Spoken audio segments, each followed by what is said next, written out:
Bonjour à tous et à toutes. Je me présente, donc je suis la sœur Martine Patron, directrice du pôle social du CERAP, ancien INADES. Donc voilà, on m'a invité à ce forum, donc je suis heureuse de pouvoir participer. Et donc voilà, à quel moment peut-on dire qu'un pays est émergent? Pour moi, c'est quand il offre à ses citoyens les conditions de vie décentes pour leur permettre en fait à chaque individu, famille, de subvenir à ses besoins, d'être heureux et de participer au développement de la société et du monde. Voilà. Donc ensuite, la deuxième question qui m'est posée, c'est comment votre organisation participe-t-elle à l'atteinte de l'émergence? Voilà. Donc nous sommes en Côte d'Ivoire, enfin notre organisation, le CERAP, est en Côte d'Ivoire. Donc nous participons principalement en fait à l'éducation et la formation.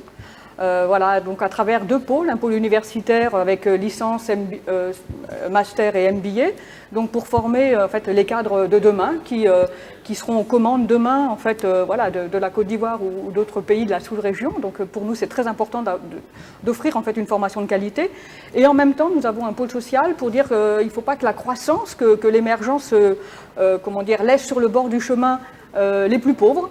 Voilà, et donc pour que ce soit vraiment un développement qui soit intégré. Et donc nous offrons des formations pour des jeunes analphabètes, déscolarisés.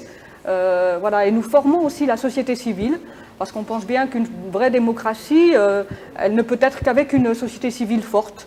Voilà, et donc voilà, et puis donc nous conduisons aussi des actions de plaidoyer, justement en faveur de l'éducation pour tous, de la santé pour tous, du logement décent pour tous. Enfin voilà, donc cette exigence en fait de justice sociale au cœur de la société.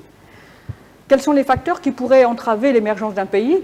Bon, j'en ai déjà un petit peu parlé. Pour nous, c'est effectivement, d'après ce qu'on rencontre, c'est vraiment une éducation qui n'est pas de qualité.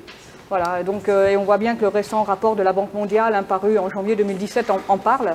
La question de la formation de qualité, d'une éducation de base qui soit bonne et qui donne en fait notamment aux jeunes les capacités de pouvoir se former et puis voilà, de pouvoir être réactif par rapport au marché de l'emploi, se reconvertir éventuellement, voilà, en fonction des opportunités qu'offre l'économie et la société.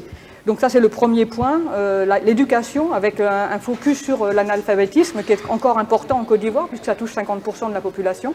Et puis la question de la corruption, qui est vraiment une grosse entrave à l'émergence d'un pays. Et on voit bien que voilà, c'est vraiment un souci ici aussi. Et puis un manque de justice sociale qui peut être vraiment un frein à l'émergence. Et donc les politiques aient le souci de cette justice sociale, de cette redistribution des fruits de la croissance.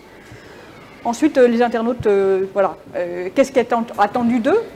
Bon, en tout cas, c'est ce souci peut-être justement d'un monde qui soit partagé, le souci de notre maison commune, puisqu'on nous avons qu'une seule planète, on l'appelle la planète bleue, mais qui est en danger par rapport à nos modes de consommation qui ne sont pas assez attentifs à la production de déchets qu'on peut faire, les déchets qui peuvent être les sachets, etc., mais aussi la pollution de l'air. Enfin, voilà, quelle planète en fait on va léguer à nos enfants, aux générations futures.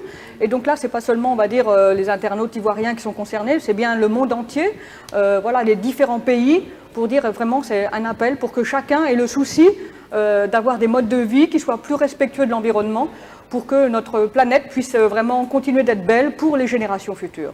Voilà, merci beaucoup.